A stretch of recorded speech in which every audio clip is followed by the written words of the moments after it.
Our story begins on the morning of December 1st, 1948, on Somerton Beach, 7 miles or 11 kilometers south of Adelaide, Australia, when two trainee jockeys training their horses came across something peculiar. There, lying slumped against the sea wall, was a man. Sensing something was amiss, the local authorities were called. As the initial investigation commenced, the unknown man was dressed in a white shirt, a red, white, and blue tie, brown trousers, socks and shoes, a brown knitted pullover, and fashionable gray and brown double-breasted jacket, and had no hat or wallet, which was unusual for 1948. But the oddest thing about the man's apparel was that all of the labels for his clothing had been removed. He appeared to be 40 to 45 years old, in top physical condition. He was 5'11", gray eyes, and oddly enough he appeared to have the legs of a dancer or a person who routinely wore shoes with high heels. Searching his pockets, the police found an unused second-class train ticket from Adelaide to Henley Beach, a bus ticket from the city that may have been used to get to the beach, an aluminium comb manufactured in the United States, a pack of juicy fruit gum that was half empty, an Army Club cigarette packet which contained cigarettes of a different brand, and a box of matches. Several witnesses came forward claiming to see the mysterious man. The earliest sighting, from November 30th, was from around 7 p.m. that night, when a couple saw him and noted that he extended his right arm, then dropped it limply. Another sighting from around 7:30 p.m. to 8 p.m.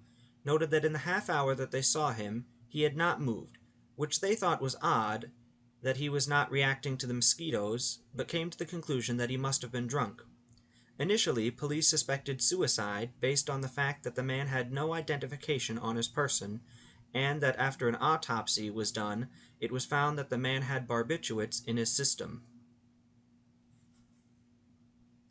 Then, just as the investigation was beginning on January 14th, 1949, the staff at the Adelaide railway station discovered a brown suitcase that had been checked in at 11 a.m. on November 30th, 1948. But the thing that alerted detectives to this suitcase is that the label had been removed. There was a myriad of personal effects in the suitcase: pajamas, shaving items, orange thread that could not be found in all of Australia but was found to repair the suit the man was wearing on the beach, a pair of light brown trousers with sand in the cuffs, and, the biggest break of all, a tie with the name T. Keene and distinctive dry cleaning marks. With a name and the dry cleaning marks to go off of, the police began the search for the mysterious T. Keene. The first hurdle that police encountered was that no one could come to a conclusion about the spelling of the name. Some were convinced that it was T. Keene, with no E, while others thought the E at the end had been worn off. Nevertheless, there were many people who the police had to rule out. There was a Ted Keene. He was a singer who traveled in Australia around the same time as the Somerton Man disappearance. There was a Thomas Leonard Keene, whose handwriting is somewhat similar based on his military papers. Then finally, there was a T.J. Keene, who was a mayor's aide. The police eventually tracked down all three of these people and determined that they were alive and not missing, with the first person living in Australia and dying in 1950, the second person living in Melbourne at the time, and the third person living all the way in Warwick, England. After the name on the tie came back with nothing, the police turned their attention to the dry cleaning marks. After a nationwide search, the only thing that could be determined was that all of the clothes appeared to be American-made. Just as the investigation was slowing down in the summer of 1949, a small piece of rolled-up paper was found with the words "Tamam Shud" printed on it in the man's trouser pocket. The public library officials were called in to translate the text. It was identified as a phrase meaning ended or finished, and was found on the last page of this book. The police immediately made a public appeal to find the exact copy, and after a short while, the copy was found. But as one mystery is solved, another begins. This was found on the last page of the book, and at first was deemed to be a foreign language, but was later determined to be some sort of code, that this day has yet to be decoded.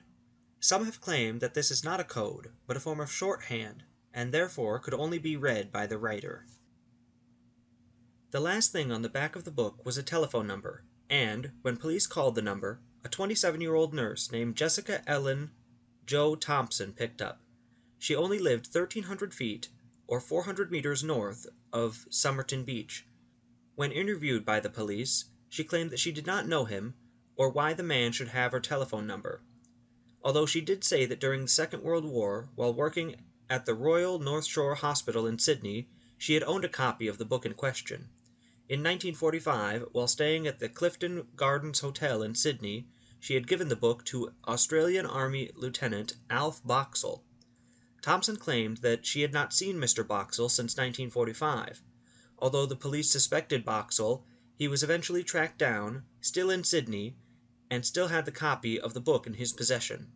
When police looked at his copy, the final page was intact and there was no writing on the back cover. As the years went by, the case of the Mysterious Somerton Man faded from the public eye. Then, 65 years later, in 2013, Kate Thompson, the daughter of Jessica Thompson, Jessica having died in 2007, was interviewed by 60 Minutes. She claimed her mother had lied to police, and that Jessica and the Somerton Man had been spies in the Second World War, adding that her mother taught English to migrants, was interested in communism, and could speak Russian, although her mother would not tell her where she had learned it or for what purpose. And that's where the case of the Somerton Man stands today. That is until just last year, on July 26, 2022, when genealogist Colleen Fitzpatrick had used hair strands found on the plaster death mask made by police in the late 1940s. Using investigative genetic genealogy, she was able to find matches for two descendants of a man named Carl Charles Webb. Webb was an electrical engineer and an instrument maker. Unfortunately, none of Webb's living relatives in 2022 had known him in person, but in a family photo album they had found a likely appearance in the 1920s.